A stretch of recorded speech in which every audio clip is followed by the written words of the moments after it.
In this episode, I get to sit down with the amazing Jamie Gilliam. She's a friend and a longtime client of mine, and wow, Jamie's story is full of struggle and triumph. She's beat cancer not once, but twice. She's built a seven-figure business after losing everything. She also became a doctor after 40. Oh, and did I mention she did all this while raising 7 kiddos? This conversation is for anyone who is in need of an example, because Jamie's story proves that no matter your current circumstances, if you know what you want and you trust yourself enough, you can create anything. What you'll learn is to trust your gut and advocate for your own health when traditional medicine fails to provide answers, and how doing the deep work and a few mindset shifts are crucial for business success, and why it's so important to trust yourself and start small. This is important because if you're like me, you felt at times that the odds were stacked against you and that you may never succeed. But Jamie shows us that no story is complete as long as you're alive, and exactly what believing in yourself can do for your future.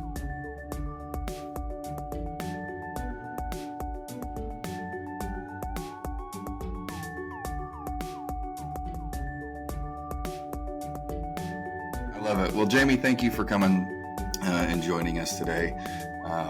This is a conversation I've been looking forward to for quite a while, and not just because of the relationship that you and I have and how much I adore you, but also I think I'm going to learn a lot about just kind of the business side and your experience as you kind of grew through certain stages.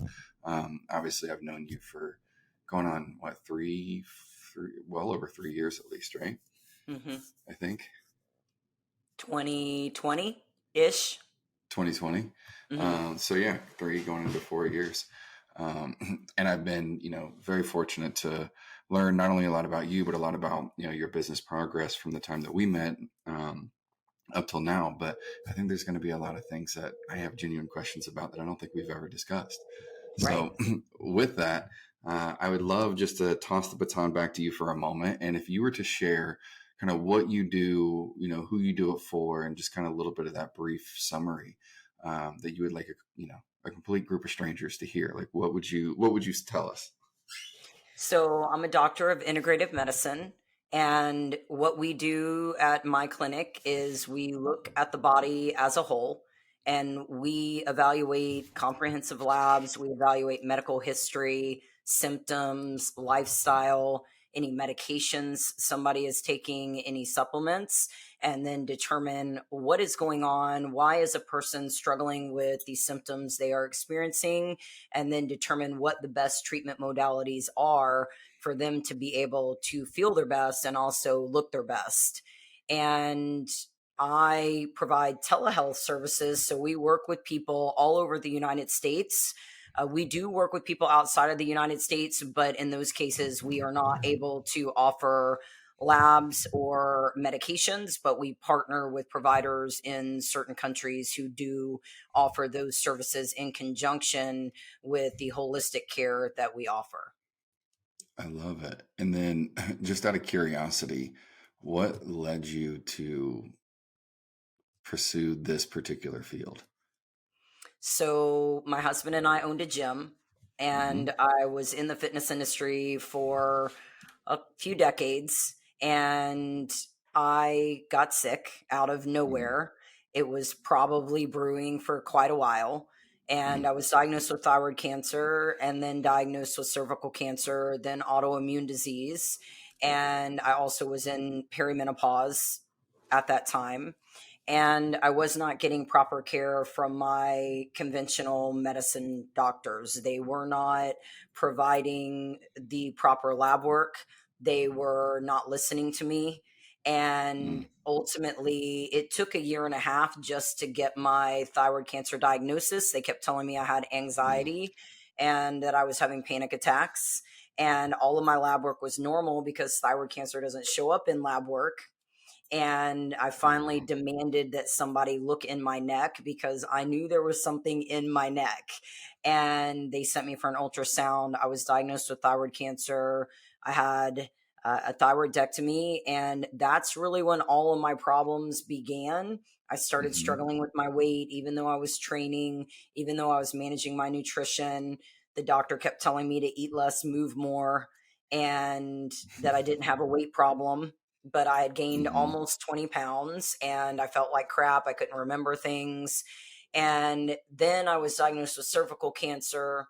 A friend called me and said, Hmm. "Hey, I think you need to try this holistic approach." And I thought she was a wackadoodle. I was a little caught off guard.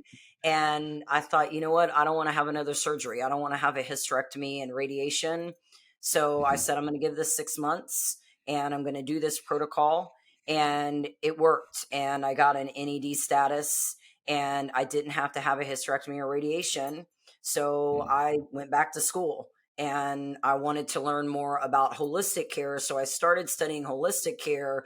And then I went back to school for integrative medicine because I believe in total body care. I believe in Hmm. holistic care. I also believe that medication and surgeries and different conventional treatment modalities can be life changing and life saving for people. Hmm. So you went from anxiety to a cancer diagnosis. It happens more often than people realize. Most people are blown off and told they have anxiety when there is a physical problem going on in the body. I love it. So I'm going to pause for a second. Does it keep freezing? Mm-mm. My side keeps freezing, and I don't on your camera, and I don't know if it's recording the audio. It might be recording on your side. I just don't know for sure. Hmm. It's not, well, Uh, you froze in the beginning, but then you were fine. okay. Obviously, we can edit this part out, but I just wanted to make sure you weren't experiencing it. We'll play with it. If it's there, it's there. If not, we'll find some good stuff anyway. But you were just saying, so I didn't catch the part. I hadn't heard this before. So you were being told that you had anxiety or you were having panic attacks, and you had what, like, was it gut feeling, intuition? How would you describe it, that you knew you needed something, more specific, and you sounds like demanded them to take a closer look at the neck? Well, I had had anxiety in the past and I'd Mm-hmm. had panic attacks, and I knew that my symptoms weren't related to that. Mm-hmm. And I was having some anxiety because I felt like something was wrong. So it's a complex issue because if somebody's not feeling good and they feel like something's wrong within their body and they keep being told that they're fine, they can develop anxiety because of the Mm-hmm. stress of what's going on with their healthcare and how they're feeling. So I was choking on food and I Mm-hmm. literally would choke whenever I would eat. And it would be a few seconds of me not being able to breathe or swallow. And then my throat would be sore the rest of the day. I'd gotten to where I was really just drinking shakes and eating soft food. And Mm-hmm. I had pain in my neck, ear, jaw. My eardrum kept rupturing for no apparent reason. And I Oh, was wow. having facial spasms on one side of my face. And it felt like there was a rock in my throat. I was waking up in the middle of the night, feeling like I was choking. I was scared to go to sleep because I thought I might die. And Mm. all of those symptoms were from cancerous nodules on my thyroid pressing on everything in my neck. Oh, wow. Wow. And if how or about how old were you when all of this was taking place? 43. So you were 43 at the time of the first diagnosis? 43 as I was going through all of the symptoms. Okay. 44 when I was finally diagnosed. So at 43, you started experiencing symptoms that you knew weren't just your run of the mill anxiety, frustration, crazy life kind of stuff. And you went through whatever that roller coaster looked like, and finally got an appropriate diagnosis at 44 with thyroid cancer. And you, if I understand correctly, you were saying, how long did it take you to go from that diagnosis to deciding to go to school and, kind of hit this thing head on and educate yourself? It's about 6 months because I got my or my cervical cancer diagnosis within a few months of my thyroidectomy. Mm, So it was about 6 to 7 months. And during that time, I was already studying. And then I mm-hmm, decided to go back to school because I think I knew, as I knew that that protocol was working, that I wanted to help other people because I knew what it felt like to not be heard mm, and to be made to feel like you're crazy. mm-hmm, And I remember we went to the ER. My husband took me to the ER because I my face had spasmed and it mm-hmm, looked like I was having a stroke. mm, And on the right side of my face, and my arm was going numb, and I start freaking out cuz I think this is it. I'm mm-hmm, dying. And he takes me to the ER and they did a CT scan and then told me it was a panic attack, gave me Ativan and sent me home. And I remember my husband looking at me and saying, "Well, you are kind of stressed." And I thought to myself, nobody really understands that I know this is not stress related. I know it's not anxiety. Was I in the middle of an anxiety attack at the time? Yes, but what brought that on was my face spasmed mm-hmm, and my lip was pulled up on one side. This whole side of my face was cinched up, mm, and it was from those nodules pressing on everything in my neck, which caused those muscle spasms. And then, of course, it was radiating down my arm because you have nerves. It's not always a stroke if you have pain running down your arm, but right. that's what we typically think of. So I'm thinking, this is it for me. And they just did not do enough investigation, especially as I kept going back trying to get help. The Mm-hmm. response was always, "You're healthy, you work out a lot, your labs are normal, we can't find anything wrong with you." And nobody thought to just look at my neck. Maybe there's something in her neck, because all of my symptoms were focused around my neck and then radiating from there. So, and I know you can't give like a direct answer to this question, but I'm very curious, not just from a professional perspective, but from your personal, having lived through it, experience. What would you say to those that, we put so much, I guess, weight in the opinion of our caregivers, right? Of the doctors, especially, to do the right tests, to do, and I know the body's a crazy place, and there's still so much that's unknown, and may forever be unknown.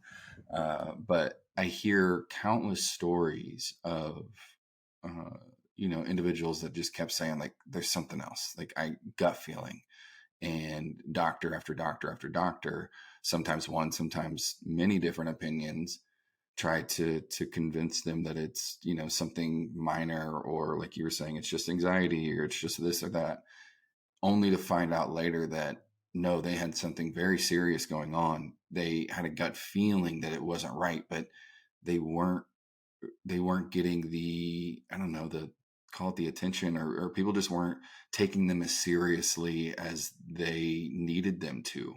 Like what would you say to someone that is maybe experiencing something similar, and is kind of being almost gaslighted, not I would say unintentionally, but that's essentially the same thing, right? Like you're being kind of told to believe something that your gut is telling you isn't true, but yet so many opinions around you from people that you believe and trust know what they're looking for, say that you're fine. Like what would you say to someone that has this gut feeling, and people around them, even their loved ones, are like, the doctors are even telling you you're fine, like chill out. So I think, first of all, we're conditioned to trust our caregivers. I think from an early age, we're Mm-hmm. taught, if you're sick, you go to the doctor, they give you medicine, and you're better. Mm-hmm. And there's not a lot of discussion about the labs that are being ordered, what is being evaluated, and what treatment options are available. And I think, number one, we have to be responsible for our own bodies and for our own Mm-hmm. healthcare. Mm-hmm. And we have to do our own research, and we have to seek out people that we trust and recognize if they have our best interest at heart. A lot of Mm-hmm. Healthcare providers are overworked. They're Mm-hmm. booking people in 15-minute time slots, and they're Mm-hmm. overbooked, and they're bound by insurance companies, and Mm-hmm. there's a lot of red tape. However, I say that there are some great conventional providers, and Mm-hmm. there are a lot of people who truly care about their patients. Mm-hmm. But the other side of that is there are a gazillion tests that can be ordered. And we don't Mm-hmm. just step in and order a bunch of tests that aren't necessary. Right. And there are a lot of health conditions that are extremely rare that many healthcare providers have never even heard of, and they've never seen a case. Mm-hmm. So it's not on their radar that it's a possibility. And Mm-hmm. then when it comes to autoimmune disease, when it comes to anything involving the endocrine system, which is all hormones, there is a lack of training when it comes to thyroid conditions, when it comes to PCOS, when it comes to syndromes that affect hormones, when it comes to menopause. And because there's a lack of education surrounding the endocrine system, people are not getting proper testing, they're not getting proper treatment.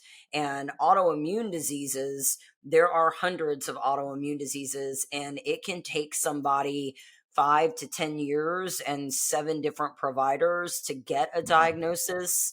Some people go their whole lives and never get a diagnosis. And then there are conditions like MCAS, mast cell activation syndrome, chronic inflammatory response syndrome, Ehlers-Danlos, POTS. There's many conditions that are just not well known in conventional care, and there's really not a treatment protocol available. So if you do get a diagnosis, many healthcare providers don't know what to do.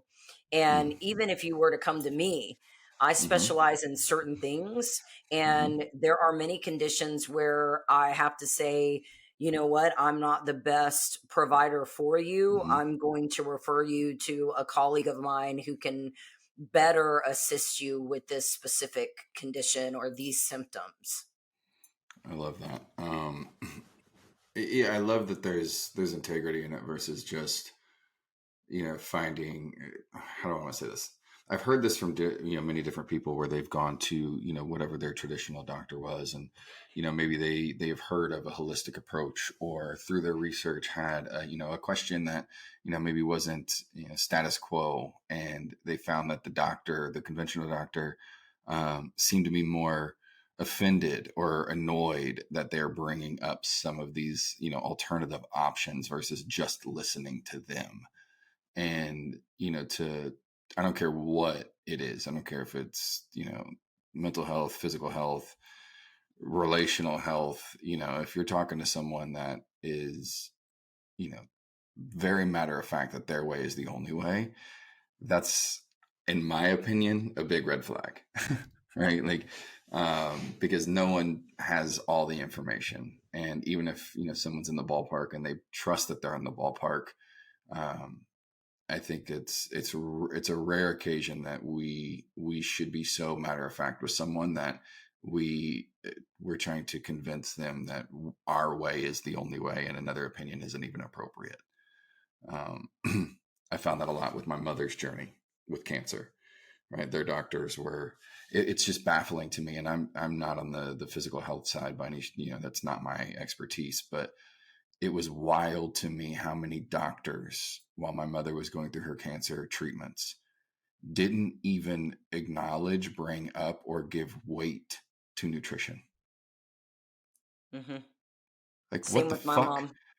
Like, like, I don't even care. Like, there might be 1,000 other things that you have to do in order to manage the whatever the cancer is, or be amazing if we could cure it. But for them to almost be annoyed or frustrated at the idea that nutrition has anything to do with this, but instead chemo is the way. It's like, I'm sorry, what? Like, how are we this day and age with this much information, and so many people are still that resistant to the what I would assume to be the most basic, you know, frontline approach to any illness. Like, I don't know. I don't get it. They told us the same thing, and because my mother battled colorectal cancer, and they told her she could eat whatever she wanted, and they were giving her the Ensure protein shakes, and I said, Mom, Hmm. you're not drinking this crap, this is terrible. And Hmm. also, we know that most of us that have struggled with cancer have higher glucose levels, and Mm. there is a correlation. And that's why I take berberine to manage my glucose, and it's known as a cancer preventative as well, but it's balancing blood sugar. And we were told that we were told a lot of things that I was so caught off guard by when it came to my mother's care, and also just the bedside manner. Right. I think they see so many people that are dying and Yeah. they just don't know how to cope. But it was not a fun place to be, which Hmm. it never is, to be at the cancer center. But just the way my mother was treated Hmm. was not good. And my mother was losing her mind because she was on a lot of pain medication, and they Mm. often got frustrated with her. And I think through that experience and through my own experience, I want to change the way people get care. And Hmm. also with thyroid care, there is a group of us that are lobbying for change, and we Hmm. want to change the standard treatment protocols for hypothyroidism and the standard testing. And Hmm. the amount of resistance that we get, it's very alarming, because why wouldn't you want to look at the data? Why wouldn't you want to have discussions around best possible outcomes for patients? Why do so many providers just want to stay stuck in what they've been taught? Which the Hmm. reality is, that's all it is. It's what we've been taught. Hmm. And you have to investigate outside of what you've been taught and make sure that you do the research to determine if what you've been taught is accurate or not. Hmm. Yeah, I mean, obviously, you and I have gone down this rabbit hole many a times, and we both have the similar experiences, unfortunately, with with psychology and psychiatrists and these kind of things, and so many. It's just wild to me how many are resistant to the, we'll call it the idea, right? I believe it's a little more than an idea, but to the idea that a lot of the symptoms that many people are diagnosed with, the psychological symptoms, are in fact just a root. They stem from a trauma response, right? Where a lot of the patterns of behavior that we would diagnose as a problem are actually just highly effective strategies to survive the environments that we may have been raised in, or have been exposed to over long periods of time, as adults, or whatever the case may be. I mean, there's so many factors, it'd be impossible to list them all, but it's just wild to me. And I have a similar experience, and we don't have to go down this conversation now, but I have a very, very big belief in the power of psychedelics when it comes to healing trauma and being able to, uh, make the appropriate um, strides towards establishing a healthier, sense of self, and a more empowering identity than many of us, myself especially, for a long period of time was operating from. And the fact that psychedelics aren't more widely available compared to antidepressants, right, is another example. And again, these are really, really, really big conversations that I am in by no means an expert on, but I've experienced it enough to know that there's something here. And one strategy you know just saved my life, and the other didn't. So I think it's important. I think the big takeaway, it's important that no matter who you are, no matter where you live, if you're someone who is struggling with something that, for whatever reason, you've just not been able to find the answer in, more traditional, widely accepted approaches, I would strongly encourage to, at the very least, just go explore a holistic approach, right? There's someone somewhere that, will be able to talk to you, whether it's, someone local or someone that like yourself, that you may come across online, that you can, easily book a call with and have a conversation.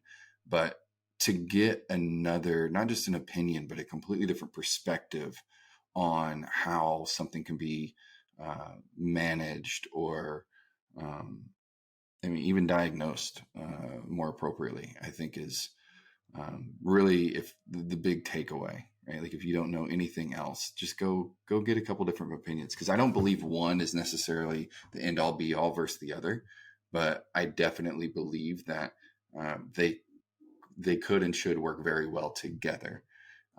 And by no means do I think the practitioners should be in competition over whose approach is the right approach.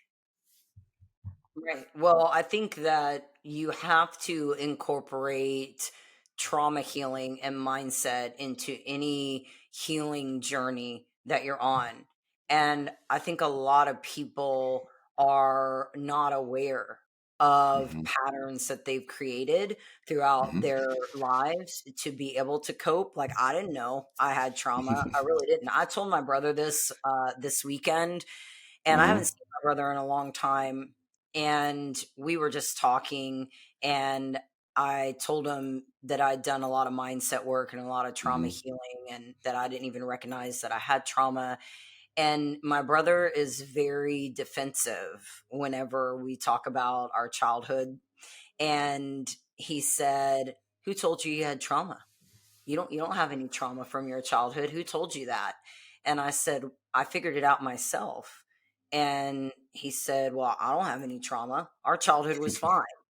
And I said, "Well, I don't know about you, but the FBI raiding our house when I was 5, and our dad becoming a fugitive, and I visited him in the penitentiary when I was 14, and us finding out that we have 2 sisters and a brother, because my sister, when she was 18, came and found us and Oh, knocked on our wow. front door and was looking for my dad because he abandoned them. And my stepdad committed suicide when I was in high school." No, like, that's not Mm. trauma. You may No. think it's not trauma, but I recognize that those things definitely impacted me.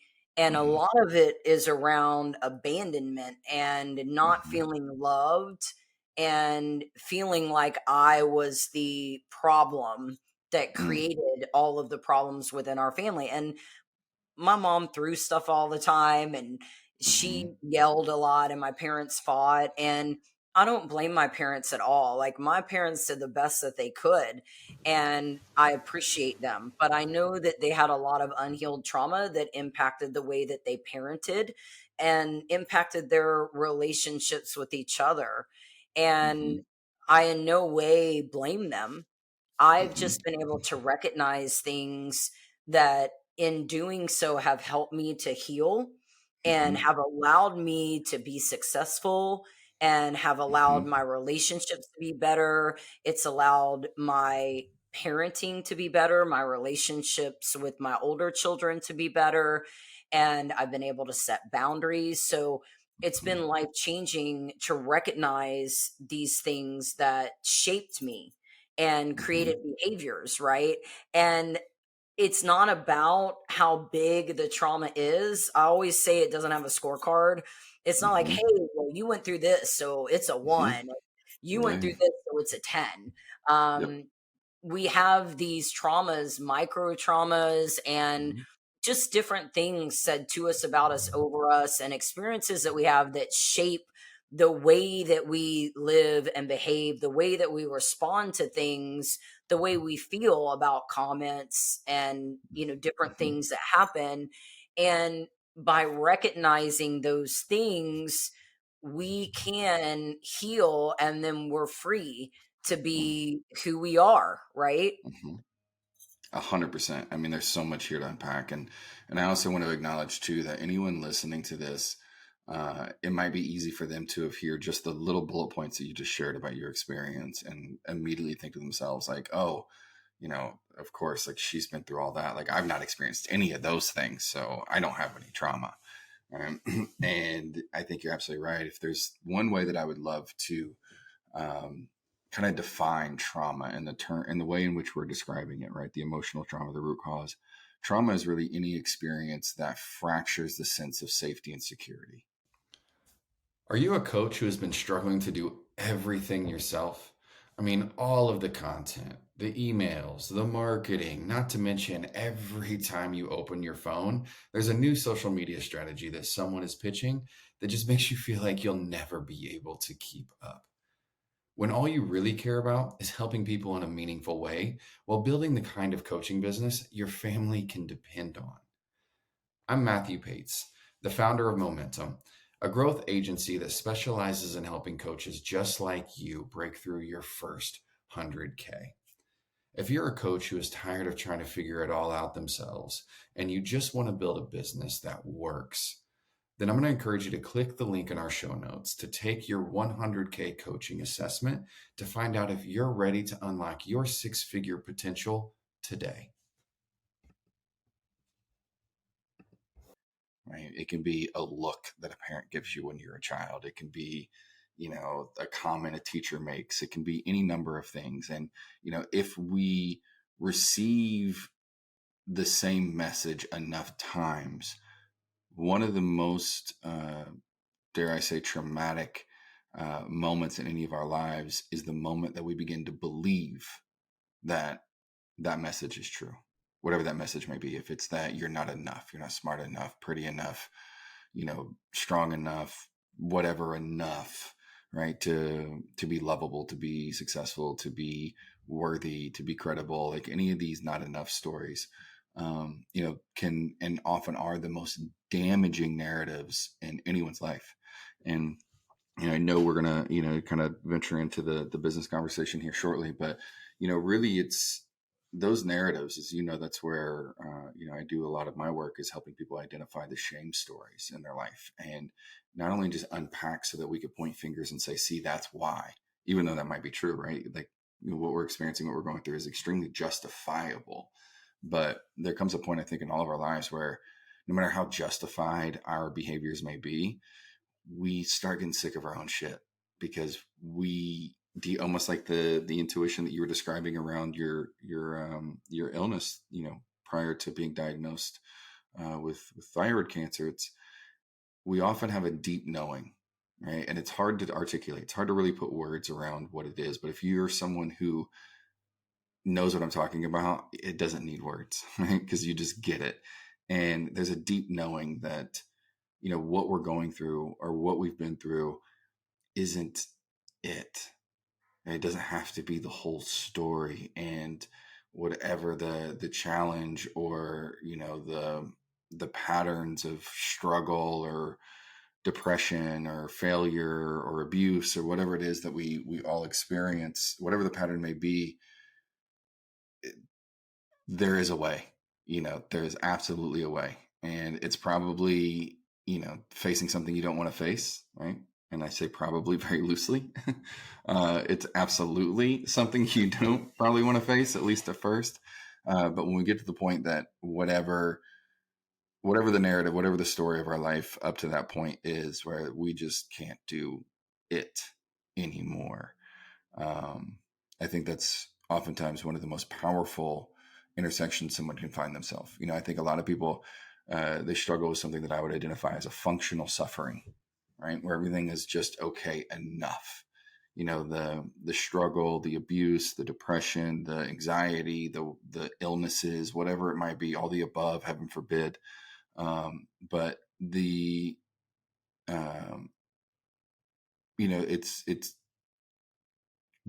so familiar that this is what it is, in many of their minds. It's that, I'm just like my mom, I'm just like my dad, I'm just like my whatever. And they dismiss these things as if it's just destiny or a part of who they are. And there's no way to avoid it or work through it or any of those things. And they spend their entire lives trying to overcompensate or avoid it, right? Only to make the issue probably much worse than it has to be. whether it's business, whether it's relationship with spouse, children, parent, whatever, and most certainly your health, because there's no way your body's not, absorbing all of these things. And over time, that stress is naturally going to wear away at the system, right? So, if anyone out there is feeling like something's off and they can't quite put their thumb on it, please go get a couple different approaches. Have the courage to call up something that seems weird and, you think your friends would say something weird about, or your family would make fun of, or whatever it is, because the truth be told, you may find someone that has a better understanding of what you're going through than, maybe the traditional, more common approaches. Um, so yes, to all of what you were saying. And without unpacking all of that too much, I imagine we should probably have many episodes where we just riff on some of these topics and go down rabbit holes. But there is one thing that I would like to bring, or I'd like to ask you about. And, the point of this podcast, and the point of, more than a business, the offer and the coaching and stuff that we're providing, is to really help entrepreneurs work through those parts, right? And create a life that has a deeper sense of meaning, deeper than just the revenue, deeper than just the vanity metrics and all that stuff that is so often promoted as success, but rather really identify, like, what is the life that they want to live most, the one that truly feels free to them. And free doesn't mean without responsibility, right? It's quite the opposite. The responsibility is freedom. Right? When we avoid responsibility, we find ourselves kind of stuck doing what everyone else wants us to do. But when we take the responsibility, we have the ability to create the life that we actually desire. But with that, I would love to hear a little bit, because you said something earlier in the conversation that stuck out to me, which is, how long ago was it that you and your husband owned your physical gym? You froze, by the way. Yeah, I know. It keeps doing that. Just heads up. This might be recording on both of our ends from what I understand. Okay. So it might have the whole conversation. But there's so much of what you were sharing, I didn't hear any of it. Okay. We'll just check it out, and if we have to do it again, we'll do it again. Perfect. Yeah, I don't know what it is. I don't know if it's the Wi-Fi. I don't know if it's the difference in settings. That kind of thing. I'm just trusting that it's there somewhere. If it's not, I'm learning a lot right now, and I'm very interested. So, fuck them. Okay. So go ahead. Yeah. I know you were asking about the gym, so go ahead with that. Yeah. No, I'm very curious, because the thing that fascinates me the most is, your story. You found out about the diagnosis in your early 40s.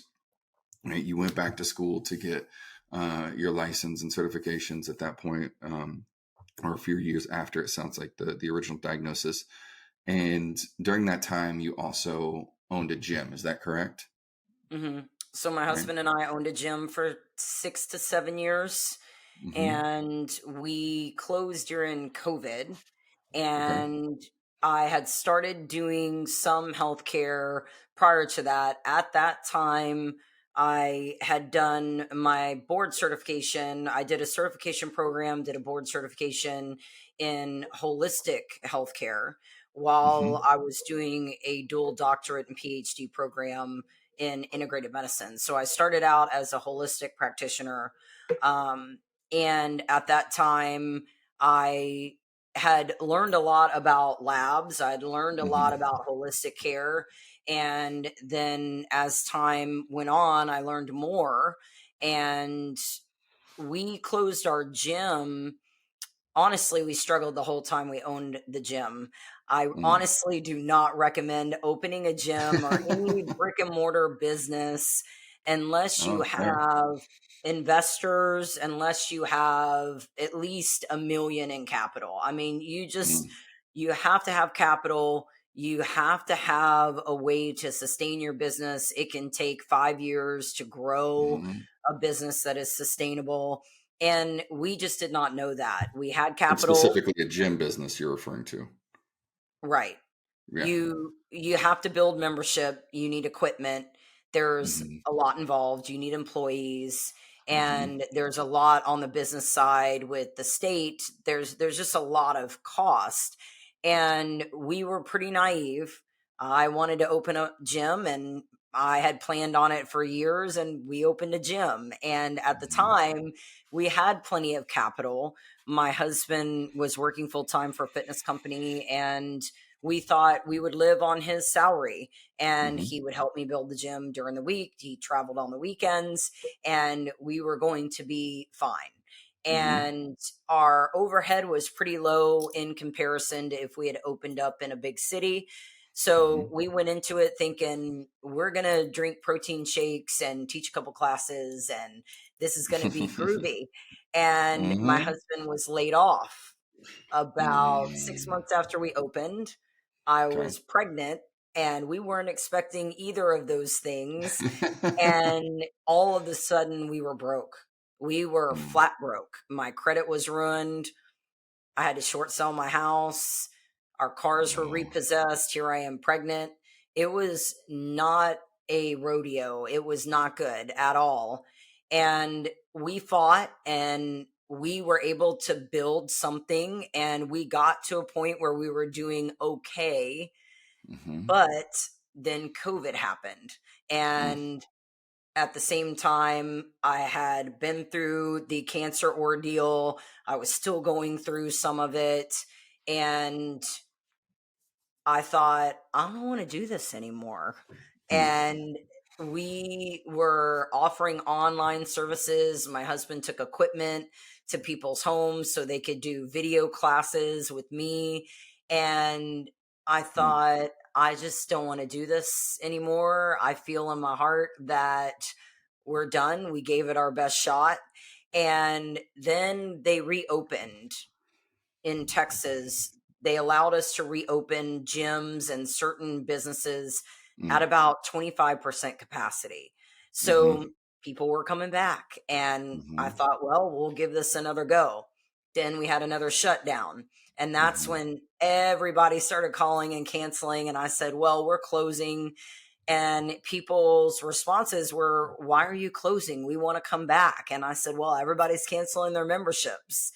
Mm. And I also at that time had been with my kids more, and I just thought, I don't want to do this anymore. And if we're going to close, now's the time. And I think the biggest thing that I've learned in all of that is sometimes our pride gets in the way, Mm. and our egos can keep us from a different path because you hold Mm. on so tight to what you have worked so hard to build, and you Mm. think you need to hold on to it, and you don't want anybody else to see you as a failure, so you're hanging Mm. on for dear life. And sometimes you just need to let go because you're being led down a different path. Mm. And that's not a failure to me. I don't Mm. feel like we failed at all. I think we gave something our best shot. And I think it says a lot that we tried, Mm. but it was not working for us. And in that experience and all that we learned, we both have very successful careers now. And I Mm. think we needed to go through that experience to get to where we're at. We needed to learn the things that we did not do well. We needed to learn where our weaknesses were in Mm. business, Mm. and also recognize that sometimes you may have the best intentions, but it's just not what you're meant to be doing. And that's Mm. okay. So there's so much gold here, and I'm personally kind of blown away. As much as I've known your story, to hear this now in this order is, um, it's kind of mind blowing, right? It's reminding me of a lot. But so I'm just going to recap for a moment before I ask the next question. So here you are in your early 40s. You go through this huge, trying to figure out goose chase, if you will, to figure, to identify what was going on with you physically, knowing something's off. But, so many professionals were saying that, it's just the anxiety. It's just this, it's just that, like, it's not that deep essentially. Um, and then you finally get the appropriate information that you need. You get the first diagnosis of thyroid cancer.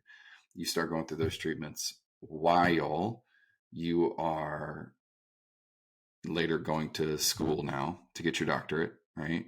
Then you find out even during that time that you have another form of cancer, cervical cancer, I think is what you said, right? Mm-hmm. Right? And this is all happening kind of in or around owning a gym full time for 5 to 6 years, kind of struggling to make ends meet, whatever that looked like. Obviously, there's a lot of stress that comes with owning your own business, especially a brick and mortar that's responsible for so many others, employees, etc. And then that starts to go downhill due to unforeseen issues. Your husband gets laid off. You're now pregnant at that time. Then COVID hits, all while dealing with the cancers, all while dealing with all of these other stressors. And if you don't mind me asking, you're a mother of how many? 7. So I had 3. My husband Uh-huh. had 2 when we met, and then we had Uh-huh. 2 together. Mm-hmm. And so we were working 5:30 a.m. to 9 p.m. trying to manage a family and everything else we had going on. And we were floating checks from 3 different bank accounts, trying to cover one before one went through. We were negative more times than not. Yeah. And people around us had no idea. I And had no people think idea. you own a business, you have money. And I was trying to figure It's out usually the how to feed my opposite. I have kids. no money because I own a business. Yeah. We were just trying to keep our heads above water. So we opened in 2014. My husband gets laid off. I was already pregnant right when he got laid off. And then we just focused on the gym together full time, and we had lost a full time salary. It was a significant salary and burned through our capital pretty fast. And my mother, we were taking care of my mother because she was terminal with colorectal cancer. My mother, I decided to go ahead and open the gym because I was burning through savings taking care of my mother because I'd quit my job to take care Mhm. of her. So I got to the point where I said, I got to go ahead and do this if I'm going to do it. So we opened, and my mom went to live with my brother and his wife. And my mom passed away 2015, Thanksgiving Day Mm. 2015. And then I got pregnant with another baby. My 2 younger boys are 17 months apart. And then we had 3 teenagers living at home. So we had 5 kids in the house. And I don't remember a whole lot of that time period because it was so stressful and chaotic. And I'm trying to talk to people while I'm training. And it was just an interesting experience because I had one lady say, "Oh my goodness, the blind guy didn't show up to put in my custom blinds this morning." And I'm just staring at her, smiling, like my baby just threw up on me and I haven't slept all night. And I'm trying to figure out how I'm going to buy groceries. And not her fault by any means. Mhm. That was, what she was dealing with. But I had never experienced that type of struggle. Mm. And I cannot drive through that town right Mm. now because of the feelings, the emotions that it brings back, because Mhm. it was such a difficult time for me. And I'm thankful that I went through that because it taught me a lot. It gave me a lot of compassion for people who are struggling financially, who are going Mhm. through health crisis and crises, I'd mess it up. um, Don't worry. and going through health situations, Yeah, going through some and shit. and all different kinds of just life circumstances. Because prior to that, my life was pretty good, or so I thought. I was cruising along, never really had any huge situations through my adult life until all of this kind of compounded all at one time. And when we were doing well is when COVID hit. We were like, Mhm. oh, we're actually finally there, and then COVID hit, and it was really a blessing for us because we recognized that we didn't want it to own a gym anymore. We were tired, and my husband had started a deck and fencing company Mhm. on a whim because we needed money and we couldn't do it with just the gym. So he had volunteered to make a ramp for a church for free, and they started Mhm. recommending him to people, and it grew into this business. And he had a lot of experience from working with his dad growing up, and so Mhm. we started that business, and then got hired on by a big company to run a crew, and they put him through extensive training. And so that kind of took him on a path into what he does now. And he helps me some with my business. And then my health journey has led me into what I do now. And I think that the thing to take away from it is let things teach you, right? So in Mhm. the past, I ran from Mhm. things and I varied things and I did everything to cope.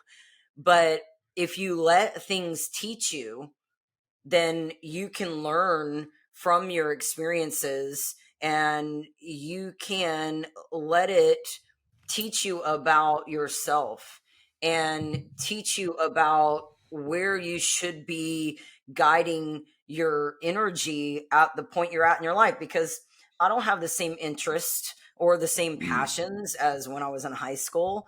I don't weigh the same Mhm. as I did when I was in high school. So, Mhm. we're constantly evolving and changing, and we're living, breathing beings, and we're going to adapt and grow and change over time. And I think we always have to be open to learning about ourselves, learning from experiences from each other. And I think a lot of people are afraid to do that because Mhm. it can be uncomfortable, and some things you don't want to face, some things you don't want to know. But if you don't allow yourself to do that, then you just stay stuck where you're Mm. at. Right. Yeah, whatever the story is, it doesn't have to be the whole story. Right? That Right. doesn't have to how it's going doesn't have to be how it ends. And something that I'm really taking away from this conversation, despite all the points I'm probably missing because it keeps cutting out. But honestly, the thing that I'm really absorbing right now is this theme in your life that is quite, I mean, I mean, the word astonishing keeps coming up.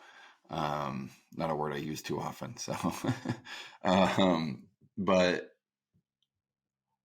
any one of those experiences, I mean, literally just a single, pick one. Doesn't matter which one of those that you described that you've been through personally, you and your family, it would stop people dead in their tracks.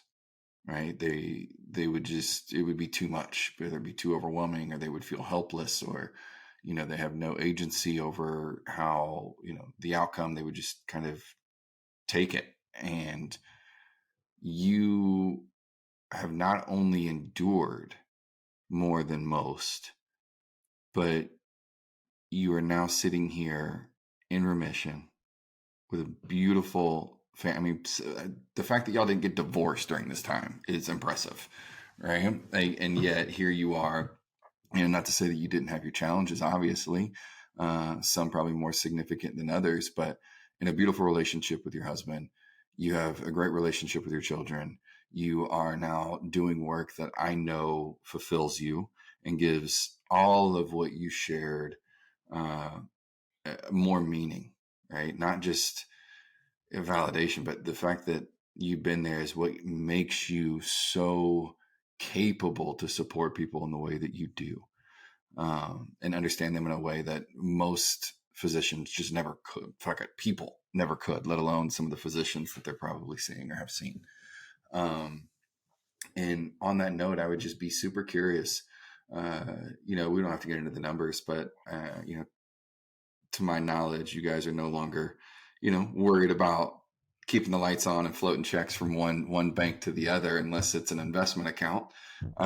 So I would love to to hear, just if you had one piece of advice, not even just that you would give yourself, right? But if you were to be talking to someone that is, has just made the decision, or they've been trying to find traction in their business, but they're doing something of service, right? They're genuinely showing up to help people, most likely because of the pain that they've been through, right? And that what they want to do is turn that pain into something more meaningful and be a resource, a support for others that might be going through something similar, right? But they're struggling on the business side of it.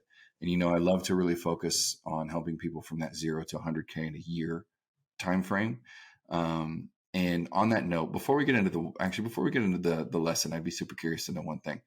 What was it like for you when you went and did your online, you shifted from the gym, you went from, the gym closing and all of those struggles to going online, inevitably, spinning wheels for a while in that area.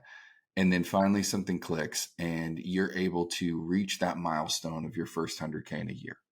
Right. And, I don't give a shit about the money. The money means that I don't care about the money conversation, but I am curious to know what was it like to have gone through all of that and then to hit that milestone that in and of itself is such a challenge, right? So it used to be that I was afraid to ask people for even $500 for a 12-week program, and I would sweat and get nauseous, and sometimes I would reschedule the call.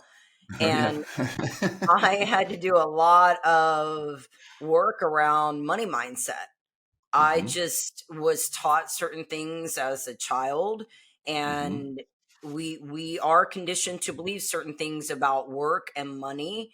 And I learned that money is an exchange. It's constantly being exchanged. If it's not in your Mm-hmm. bank account, it's in somebody else's. Mm-hmm. And it's just constantly being exchanged. And I learned that I have value and I offer value. And Mm-hmm. I don't have to be afraid to offer services and charge a fee for those services. Mm-hmm. And I still wake up sometimes and sometimes I cry.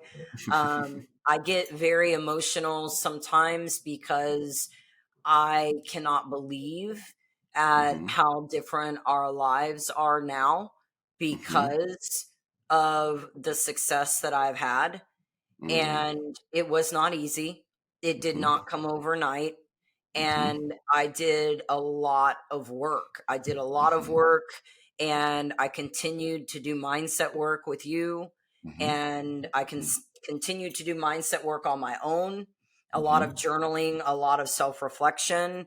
And I also was in school at the same time trying to grow a business. And at the time, I was by myself. I didn't know how to delegate responsibility By well. yourself in your business. Hmm.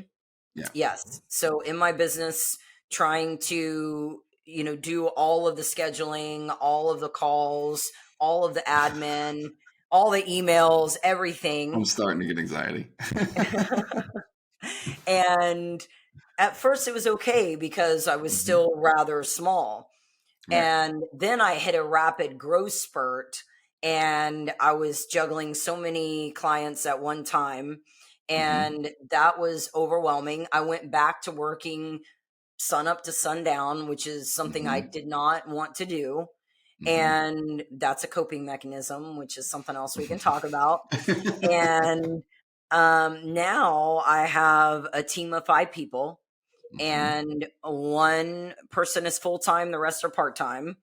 And we have plans to add on more employees Mm-hmm. over the next year as we Mm-hmm. grow.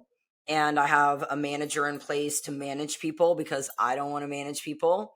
Mm-hmm. And it's been amazing because when I first hired somebody, I said, I don't know what I'm going to have you do, but I think I need to hire somebody and we're just going to figure it out together. Yep, I And remember this conversation. we did. We figured it Mm-hmm. out. And I learned to let go. I learned to trust people with content, with emails, with messaging people. And I was able to recognize that that's okay. I don't have Mm-hmm. to be everything to everybody, and I can't Mm-hmm. do it all because Mm-hmm. that's not a sustainable business model for Mm-hmm. where I'm at with my growth. And my husband and I went from barely being able to pay the bills and having to Mm-hmm. say no to my kids for dance, for different activities, and didn't even have gas to go pick up the kids if we, wanted to pick them up from somewhere, if we wanted to go to dinner. We didn't have the money for that. And I remember being in that place and thinking, how am I ever going to get out of this mess that we're in? And I just started trying and Mm-hmm. trusted the process. And it slowly grew. And then I hit several growth spurts at different times. And now we're doing 100K months.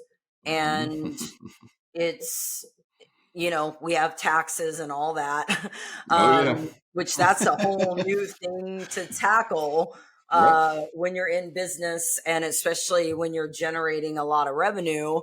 Mm-hmm. Um, but we go on vacation and our boys are in activities. We've been able to help our older kids with a lot of things that we Mm-hmm. just couldn't.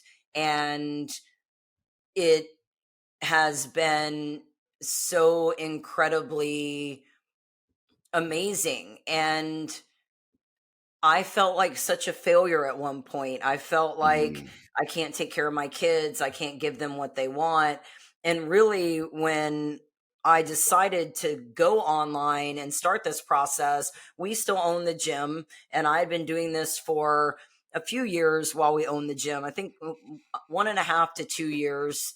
And my vision was, I just want to be able to give my kids what they need. And I want to be able to support them in the future. If they need Mm-hmm. help buying a house, if they need help with certain things as adults, I want to be able to help them with those things Mm-hmm. and give them some security.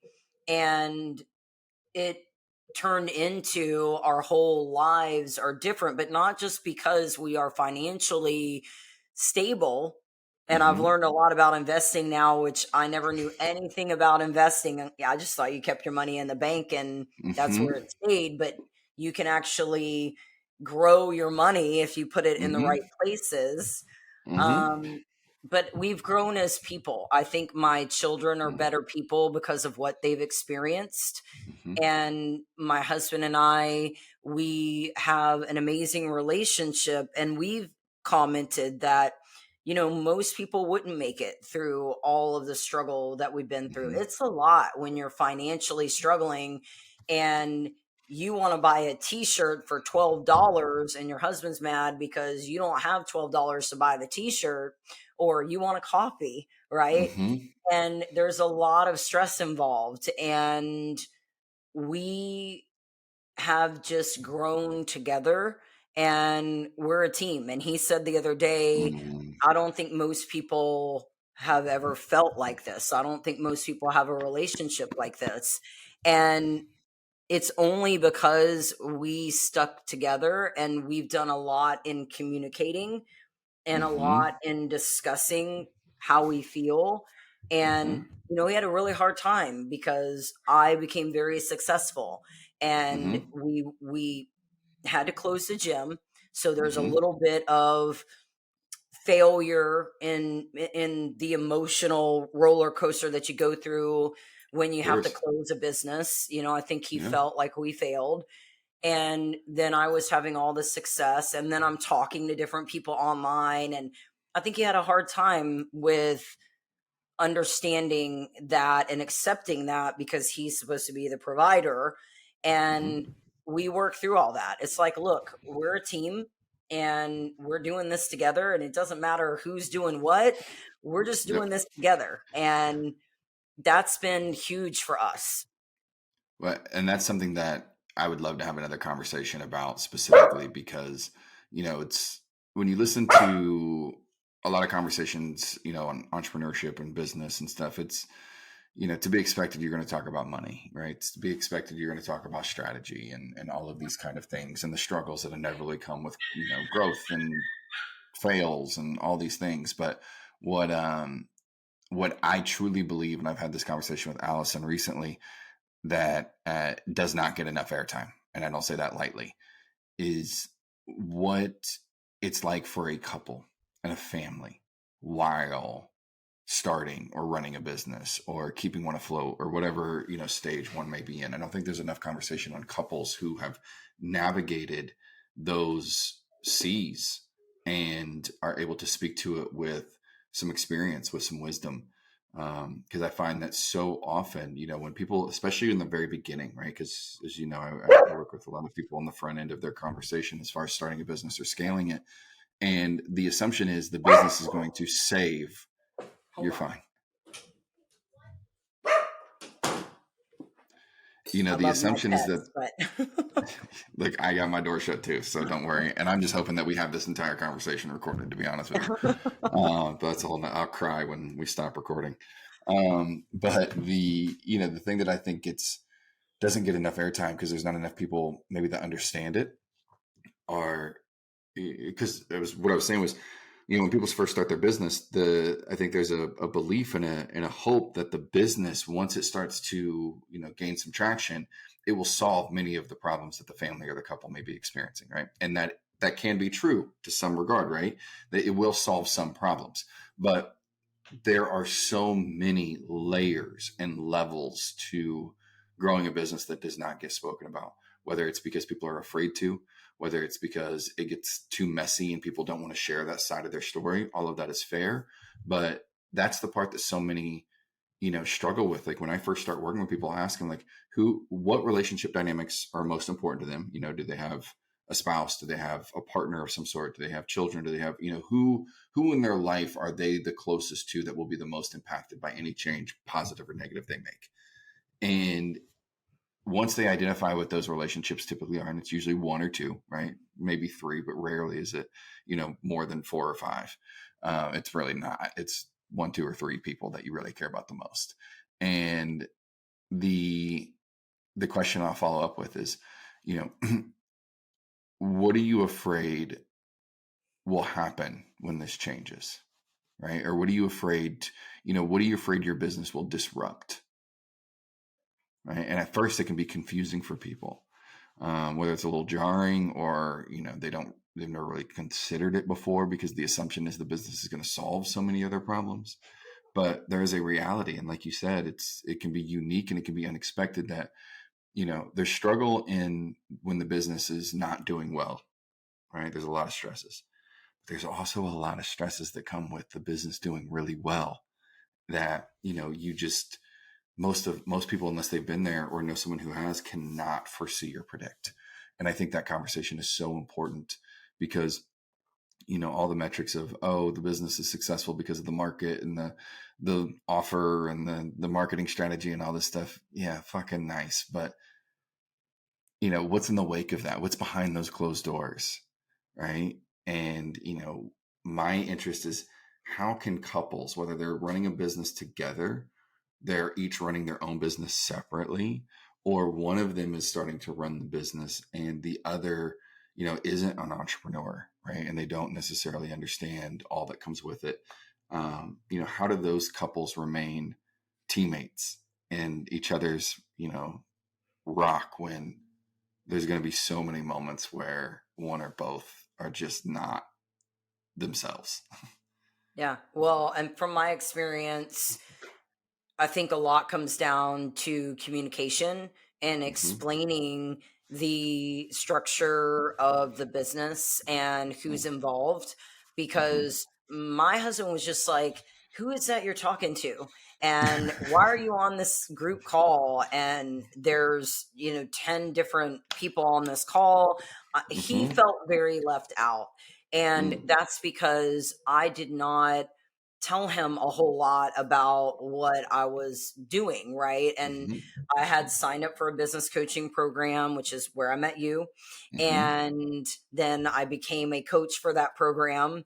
Mm-hmm. And I was working more and more coaching. And then I had my own business. And I just didn't give him enough detail so that he could understand. And I think also time blocking is important, because Mm. when you're an entrepreneur, it's very easy to just work, work, work, and you don't have a cutoff in your schedule. And I was working nights, weekends, I was on calls when we were driving somewhere, and it was interfering a lot with my family time. Yeah. And I think he just started feeling like he wasn't getting the same attention that he Hmm. was when we had the gym. And also, I think if we had the gym during the time frame that I had started doing a lot of the mindset work with you, Hmm. and really started healing a lot of my trauma and shifting my perspective, I probably would still have my gym. I don't know. I Mm. probably would be running a hybrid, or somebody would be managing the gym and I would be managing the health clinic. But the things that I know now, I did not know when we owned the gym. Not only the business things that were imperative to know, but also I lacked confidence, Mm. and I lacked a lot of perspective on life and dealing with Mm. people, and not getting triggered by things that, at the time, I didn't even recognize I was triggered, but it impacted my ability to be successful in business. And that's the thing. I don't care how much people learn about send these emails this many times a week and run this campaign, and you're going to close your calls this way, which I honestly don't do a lot of what is taught in Hmm. those programs. I do Yeah, me some, I neither. pick and choose. And Yep. we've talked about this. I like to be true to myself, and there's certain Yep. things I do not like the way it makes me feel. I don't want to Hmm. feel like a sleazy car salesman. And I give people the opportunity to make a decision if they want to work with Hmm. me or not. Hmm. And I am in the business of helping people. And by doing that, I make money. I'm not Hmm. helping people to make money. It comes because I am providing services, and I want to be different. I don't want to be like every other person out there providing services online.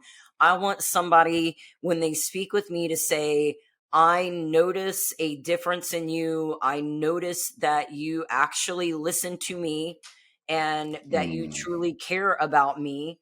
That's what I want people to walk away with. And I don't want anybody to be rejected. I don't want anybody to feel Mm. like if they can't afford my services, that they are being rejected, because that's what happens. If somebody cannot afford your services, if you're the one saying no, Hmm. they feel rejected, even if they're the ones saying no in response to, well, there's no way I can afford that.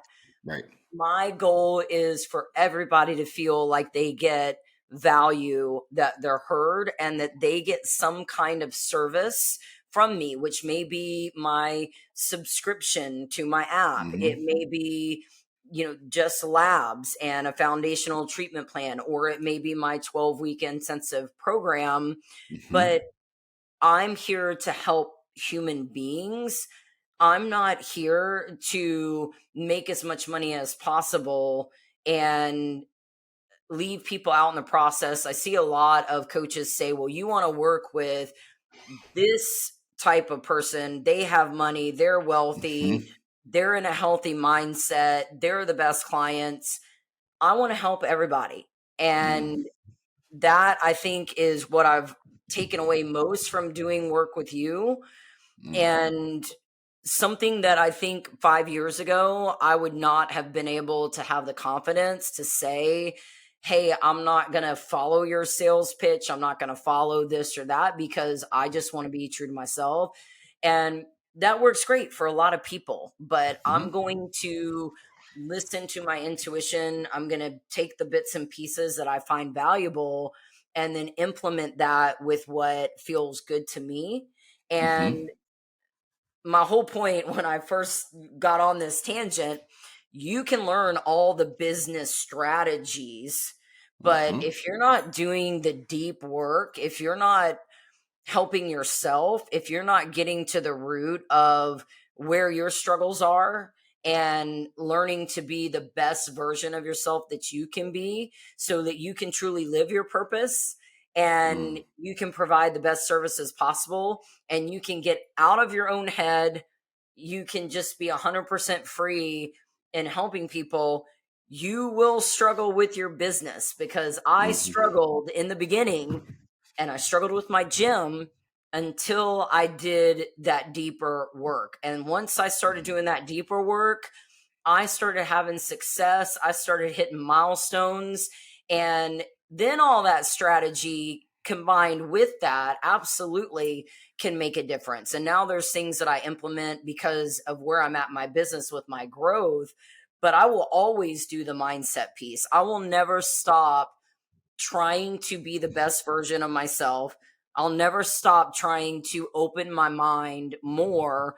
I'll never stop learning from people that I admire and learning from people that I see they're in a place that I strive to be at, right? I just Mm-hmm. want to learn as much as possible because that only helps me and it also helps my clients, right? It's helping all the people that I help, the more that I can obtain knowledge. And knowledge isn't necessarily the right word because it's more about just freedom in who you are. Mm-hmm. I love all of this more than you. I mean, you get it, but you know you're such an example for so many reasons and so many levels. Truly, everything from the stories you've been sharing about the struggles and the successes and endurance with your health journey, with your relationship with your husband and your children, with your businesses, and now understanding the layers of financial responsibility that you currently have. You're such an example, and the thing that I love about this is the one through line has been to trust yourself, right? It wasn't a new strategy that broke the seal for you and then all of a sudden you just like landed in some like pot of gold. It wasn't, the algorithm. It wasn't all of these things. Like, yes, that's a part of business. Yes, those are things that will be necessary to discuss at certain stages. But I find that there's so many people putting so much pressure on that part of their business success, whatever that looks like for them, whatever they want that to be. And there's so many people selling them the idea that they must do the marketing a certain way, they must do this strategy, they must use this software, they must use this social media platform, or else they will never be successful.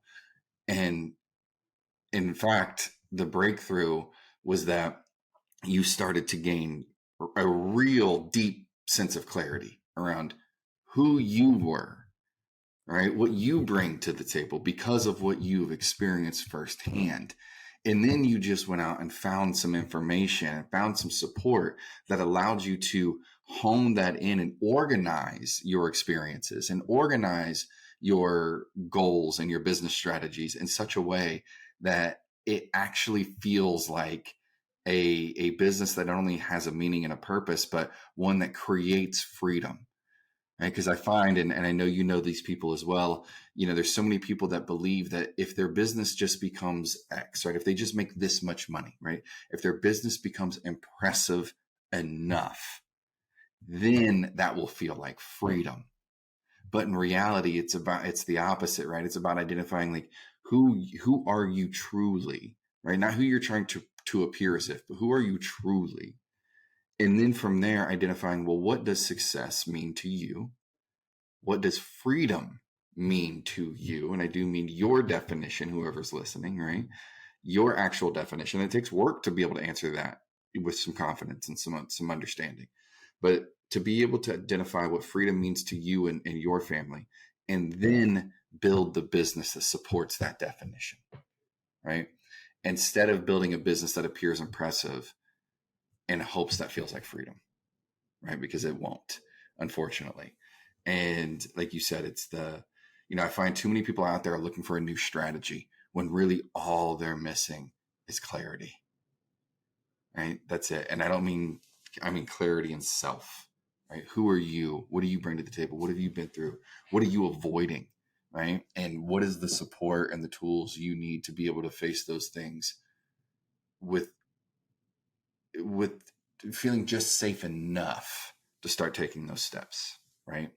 Um, there's so many details, and you've shared so many beautiful uh, little nuggets of wisdom. And really, what I hope people hear, if they hear nothing else, it's trust yourself, and you can have the successes that you're experiencing firsthand that have become sustainable. They're not just like here and gone, right? You've learned how to make these things sustainable, so you can reach the levels that you have, doing it your way, and doing it in a way that is human, right? Human first, not human second, third, or fourth, as long as you pay me.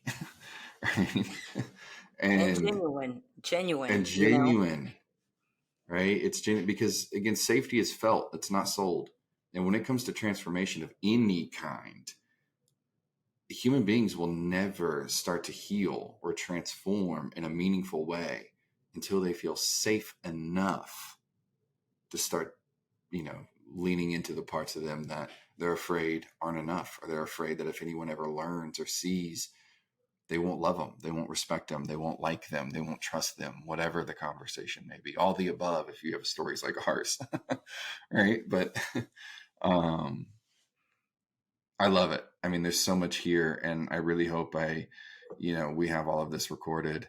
But what I'll ask just really quickly, if you would just close it on one thing, if you were someone that is really wanting to create a business that has an impact, that is of service, that really makes a difference in other people's lives, and you're trying to figure out what to do or how to do it, what would you advise a complete stranger, knowing nothing else other than they really give a shit, they really want to do good for others, and they really want to be able to do it full time? contact you. So I think that it's in That was not reverse. planned. Thank you. I think it's in reverse. I think that a lot of people focus on the strategy first, and I have to have this system and this strategy, and I got to do these things. And I think it's important to do the self work first.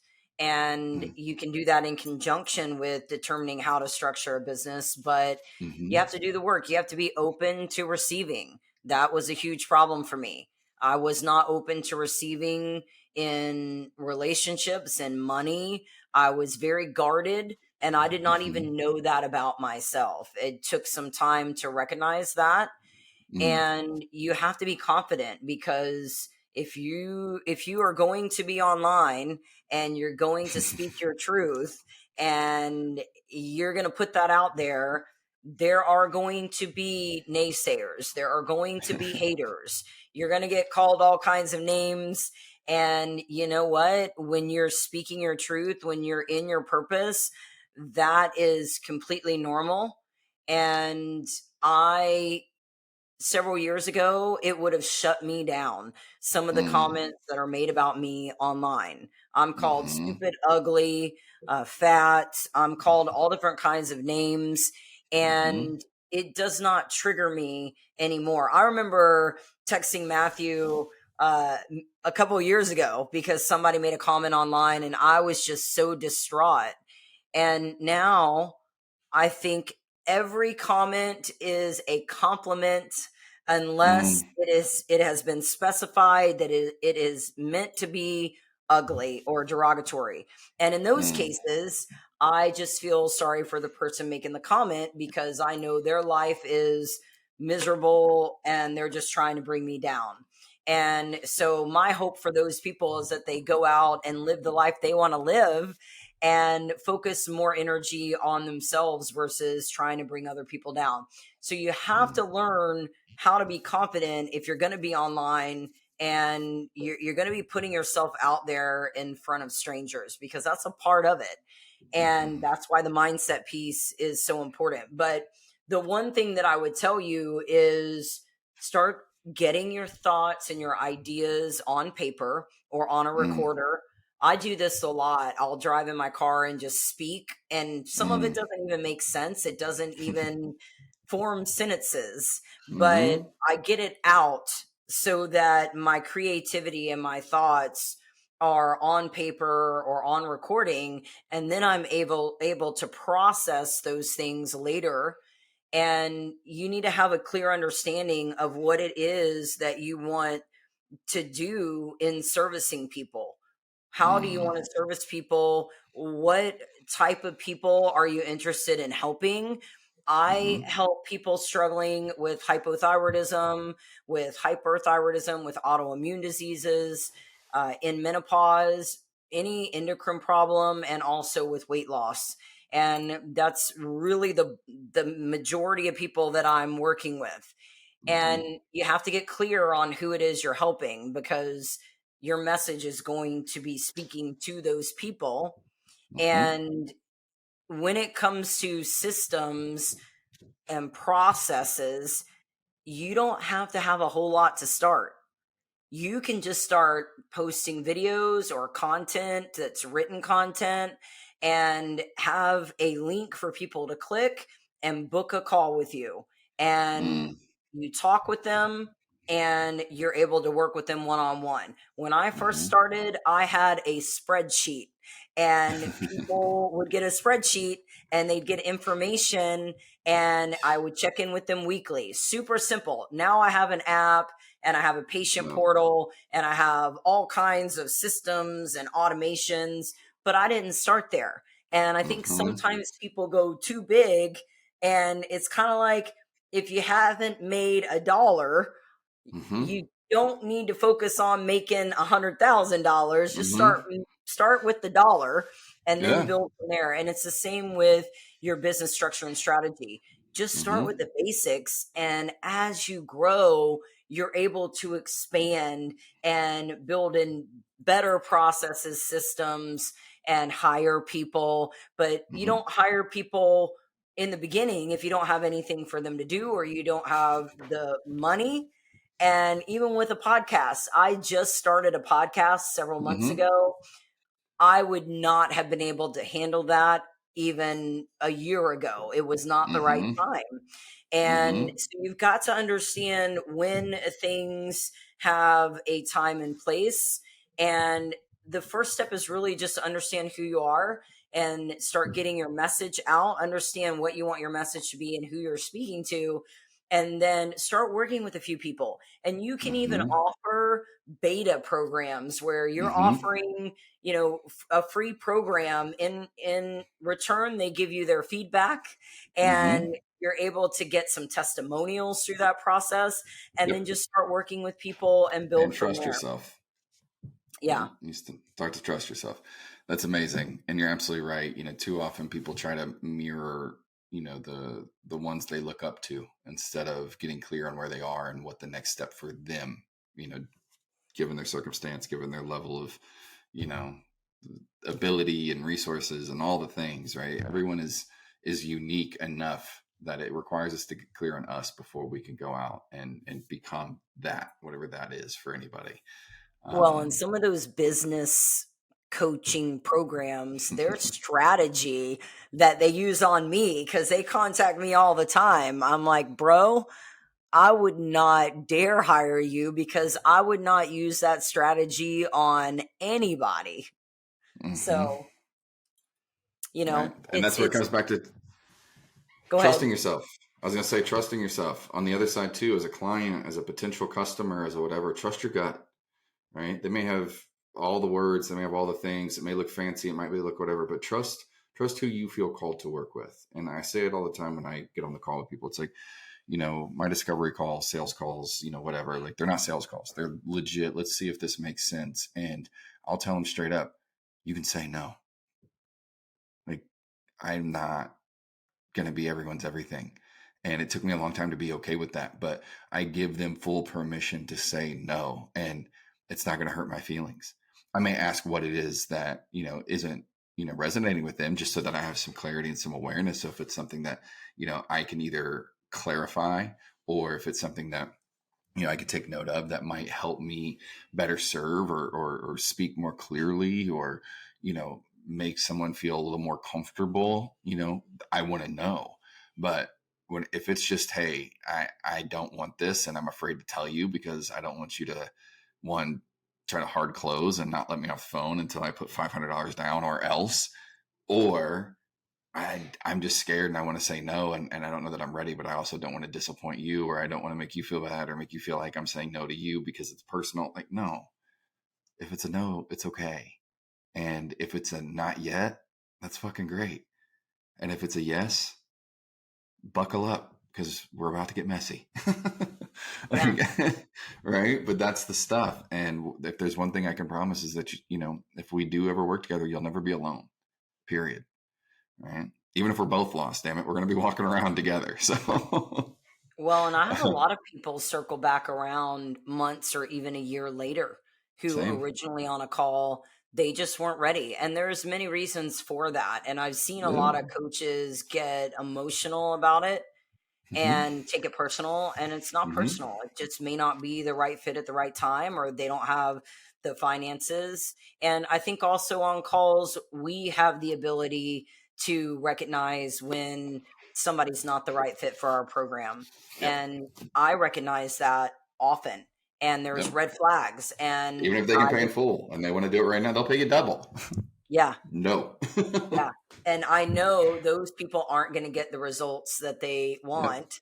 So I will put them in my lower ticket program, or I'll refer them to you sometimes if they need mindset work first, Uh-huh. or to somebody else that would be a better fit if I Yeah. feel like they're not the right fit for my program. So again, that's trusting yourself, trusting your intuition.